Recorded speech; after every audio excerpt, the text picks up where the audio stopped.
大家好，感謝你哋收聽我嘅頻道，啱聽嘅朋友希望能夠訂閱支持。喺近日，久未露面嘅何伯終於曝光，就殺蟲水案一事，到屯門裁判法院答辯。我哋先嚟睇下何伯依家個樣，圖片出自於星島日報。喺照片中睇到，何伯嘅面色好咗，而且冇之前咁瘦，外觀比之前好咗1倍有多。我哋都恭喜何伯能脫離河馬魔掌。但係，我哋覺得何伯脫離魔掌，但係實質何伯點諗我哋係唔知嘅。究竟何伯依家會唔會仲覺得離開河馬係痛苦嘅呢？喺照片中，我哋睇到何伯原來係傷咗2隻手指，其中隱約見到何伯嘅中指有支架支撐，相信呢隻就係骨折嘅手指。至於另一隻手指，傷勢睇嚟亦唔輕，咁耐都未拆紗布，顯然係傷勢重。至於何伯嘅表情，我認為佢係表露出情緒低落，唔想面對人嘅樣，內心有一種愧疚感，唔知以後點面對人，而手指嘅痛楚，亦可能令何伯露出痛苦表情嘅原因。由此，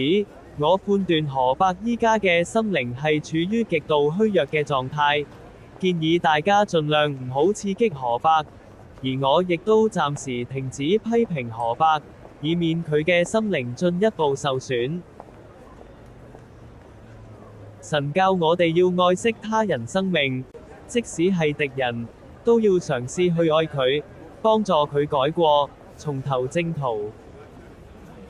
如果一個人唔係嚴重威脅世人嘅生命，都唔應該置佢於死地，只需對佢執行限制與指正就得。凡事都要尊重他人嘅抉擇，如果對方一唔合你意，就不顧一切置對方及對方接觸過嘅人於死地，呢啲根本係挑起更多仇恨嘅做法，對社會係有害嘅。就好似何馬去過嘅餐廳，幫過佢嘅社福機構，都話要去搞人，咁好明顯就係為咗自己嘅情緒而不惜害其他無辜嘅人，實在唔值得鼓勵。你可以選擇係唔係繼續支持相關機構，亦都可以呼籲其他人係唔係支持相關機構，但係因仇恨嘅惡意負評，阻礙機構行事，絕對係唔尊重他人嘅抉擇自由，而惡意干擾只會製造出更多嘅仇恨。跟住講返案情，據法庭記者黃巧兒報導，何伯殺蟲水案嘅編號係 TMCC 1347/2025。事源於今年5月，何伯與霍姓女士於港鐵兆康站發生爭執，何伯繼而從袋中拎出疑似殺蟲水，並噴向霍女士，被控意圖損害而施用毒藥或殘害性或有害物品罪。處理主任裁判官鄧少雄應控方要求，將案件押後至8月19號再訊，待進一步調查，而何伯明白控罪。警方現正取證中，包括但不限於索取噴劑化驗結果、CCTV 錄像、證人口供等。鄧少雄批准以上申請，並同時批准何伯以1000蚊保釋，期間要提供新嘅地址，不得離港，以及不得接觸證人。跟住輪到講案件嘅入罪機會，有晒片拍到何伯將液體噴向霍女士嘅，所以何伯向霍女士噴嘢呢個論點好難被推翻。第二，如果化驗結果顯示液體係殺蟲水，而霍小姐身上亦存有相同嘅殺蟲水，咁就令人合理懷疑何伯向霍小姐施用毒藥，基本上有95%肯定何伯被入罪。第三，除非有一個好例外嘅情況，就係揾到呢件事係擺拍嘅證據，而劇本中寫明河伯扮噴人，實質係刻意避免噴到事主，而事主就按劇本預先塗上少量殺蟲水於身上，而佢哋兩個要同時知悉劇本，河伯先有可能脫罪，而呢個情況發生嘅機會，我認為少於1/1000。以我睇到嘅傷勢、行為等，河伯有機會判2個月以下刑期。而片段中，霍小姐係有挑釁成分，河伯可以用呢點成為求情理由，再加上認罪，可能會判3星期以下嘅社會服務令。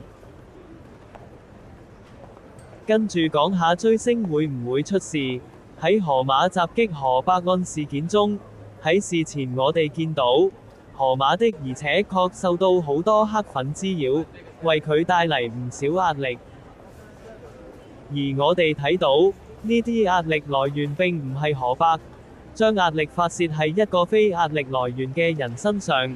係屬於不合理，好難被法庭採納。就算被採納，獲減刑罰我估亦唔超過1/10。至於案發事後追星，更加唔係導致河馬情緒爆發襲擊人嘅主因，更加難被法庭接納為求情理由。我認為法庭98%都唔會接納。但係河馬同河伯都係證人之一，而你去跟蹤挑釁佢，有可能被指騷擾證人，而妨礙司法公正或藐視法庭。如果河馬受騷擾情況嚴重，法庭可能會頒布證人保護令。而喺河馬簽保期間，我見有追星人對河馬講返去過西度，朋友俾你害死等，呢啲行為係有機會觸犯法例，構成騷擾。至於離遠唔出聲跟蹤佢影相，就有可能構成跟蹤。如果係河馬主動走埋你身邊，而之後你冇跟住河馬行，構成跟蹤嘅風險就會降低。跟住喺無量軍師呢個直播度，軍師引述一名市民聲稱收到警方回覆，警方指河馬教唆河伯襲擊嘅人唔夠具體，所以無法落案。咁即係要指名道姓教人襲擊特定人物，先構成教唆。而呢名市民更聲稱警方覺得河馬係收錢搞事。如果呢句說話係真，參考性係非常大嘅，因為警方應該唔會喺冇資訊下猜測，應該睇過一啲資料先至會有初步判斷。咁即係警方間接透露河馬係參與擺拍，咁樣就解釋到點解河馬喺中環碼頭俾人騷擾報警後，警察唔使抄任何人身份證，就接河馬上警車走。如果係真，嗰堆人真係大膽，連警察都夠膽當作炒流量工具，根本上就係濫用警力。另外，豪生有封冇顯示日期嘅律師信，河馬既然聲稱自己冇打過事主個頭，叫河馬去攞律師信，揸住對方捏造事實嘅證據，河馬又唔肯去拎，呢個行為我一直在意。究竟係河馬真係有打人個頭，定係為咗律師信日期唔被揭穿而特登唔去拎呢？好啦，今日嘅分享就嚟到呢度，感謝大家收聽。